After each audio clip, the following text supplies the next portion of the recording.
নমস্কার বন্ধুরা, আশা করি আপনারা সকলে খুব ভালো আছেন। শিবু আর পড়াশোনা চ্যানেলে আপনাদের সকলকে স্বাগত জানাই। আজ আমরা দেখব শিবু 9 এবং 10 কীভাবে লিখছে। 9 আর 10 লেখাটা আজকে দেখবে। আগের মতোই প্রথমে ডটেড লাইনে লিখবে, তারপরে বিনা ডটেড লাইনে লেখার চেষ্টা করবে। ডটেড লাইনে দেখে দেখে লিখছে, ও একটু ভুল হচ্ছে, এরপরে বিনা ডটেড লাইনে লিখবে। আমি প্রসেসটা বলে দিচ্ছি কিভাবে লিখতে হয় এবং সেভাবে ও লিখছে।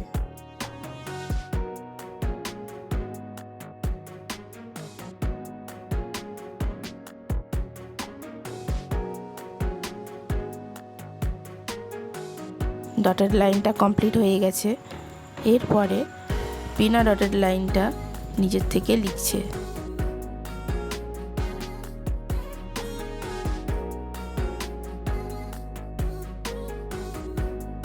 ও নিজের মতন করে লিখছে, কিছুগুলো ঠিক হচ্ছে, কিছুগুলো ভুল হচ্ছে। পারফেক্ট এখন হবে না, ও করতে করতেই ওর পারফেক্ট হবে। আস্তে আস্তে লিখছে, ভুল হলেও লেখার চেষ্টা করছে এবং প্রসেসটা একবার নিজের থেকে বুঝতে পারলে ভালোভাবে করতে পারবে। প্রসেসটা ঠিকমতো করাটাই, বুঝতে পারাটাই দরকার।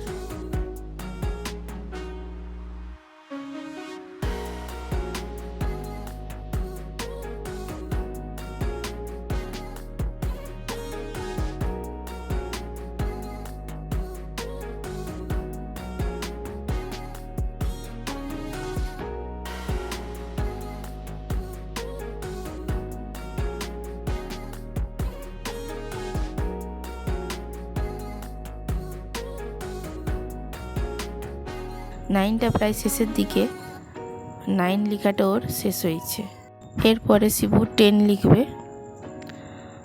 একই প্রসেসে প্রথমে ডটেড লাইনগুলো লিখছে, তারপরে নিজের থেকে বিনা ডটেড লাইনগুলো লিখবে। প্রথমে ডটেড লাইনগুলো কমপ্লিট হয়ে গেল, এরপরে বিনা ডটেড লাইনগুলো লিখছে। বিনা ডটেড লাইনগুলো একটু একটু ভুল হচ্ছে, কিন্তু তারপরে ঠিক হয়ে যাবে, লিখতে লিখতেই ঠিক হয়ে যাবে।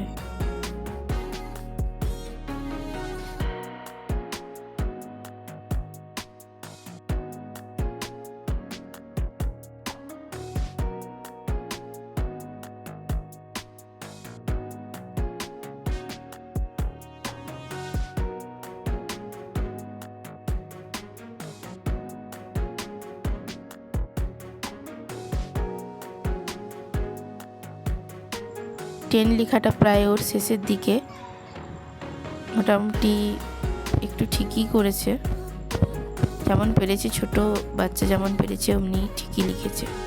চ্যাপ্টারের শেষে ক্রিয়েটিভ টাইমে ওদের কতগুলো অ্যাক্টিভিটি দেওয়া আছে। ফার্স্ট অ্যাক্টিভিটি দেওয়া আছে count and write the number of fish. উপরে বক্স দেওয়া আছে, সেখানে কাউন্ট করে লিখে ওদেরকে কালার করতে হবে। সেকেন্ড অ্যাক্টিভিটি দেওয়া আছে count the object and write the number given space. এক একটা অবজেক্টে কাউন্ট করে যেখানে যেখানে স্পেস দেওয়া আছে ওখানে নাম্বারটা লিখতে হবে।